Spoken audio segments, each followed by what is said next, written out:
নমস্কার বন্ধুরা, আজ আমি যাচ্ছি পিসির মেয়ে আমার এক বোনের বাড়ি। তো আজ বৃহস্পতিবার বলে আমার বোন এখানে গেটের সামনে আলপনা দিচ্ছে।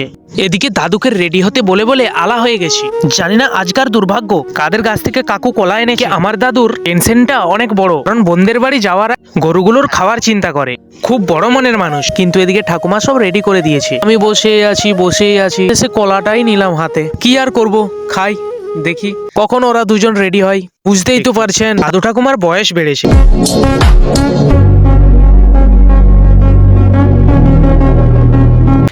এদিকে ঠাকুমার রেডি হয়ে গেছে পুরো যাওয়ার জন্য, কিন্তু দাদু একটু দেরি করছে। বুঝতেই তো পারছেন গরুর খাবারগুলো আগে জুটাতে হবে না।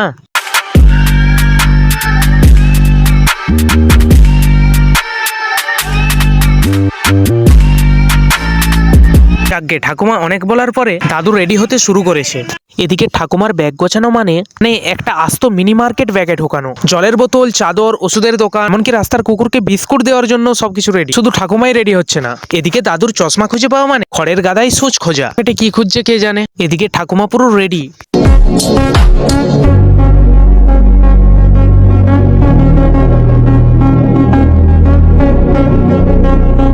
একটা ব্যাগ ছিল, নিয়ে নিলাম। তারপর ইতিহাসে অনেক যুদ্ধ হয়েছে, কিন্তু ঠাকুমার এই বকুনির তোড়ে দাদুকে যেভাবে পিছু হাঁটতে হচ্ছে দেখে মনে হচ্ছে নেপোলিয়নও হার মেনে যেত। দাদু শুধু ভাবছে কখন গাড়িতে উঠবে আর কখন কানে হেডফোন দেবে। এদিকে রেডি হয়ে আমি গাড়িতে চলে এলাম। মাও গাড়িতে উঠলো, কিন্তু এদিকে দাদু আবার কোথায় চলে গেছে।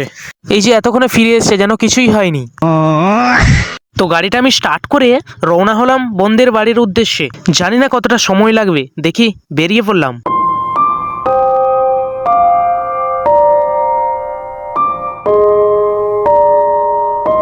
এই ওভারব্রিজটা গড়বেতাতে খুব সুন্দর, যদি আপনারা আসেন দেখতে খুব সুন্দর লাগবে। তো ফাইনালি চলে এলাম। এখানে আমার একটি কিউট ভাগ্নে আছে। জানি না আমার কাছে এসতেই খুব শান্ত হয়ে গেল। কিন্তু আপনারা কি জানেন এই যে আমার ভাগ্নে এত কাঁদছে কেন?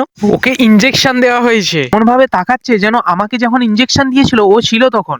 একদিকে আমার দাদু বসে আছে। বন্ধুরা, পুরো যুদ্ধের পরিস্থিতি তো দেখলেন। তো এই ছিল আজকের পারিবারিক মহাকাব্য। কাব্যটি ভালো লাগলে আমাকে ফলো করে আমার পাশে থাকুন।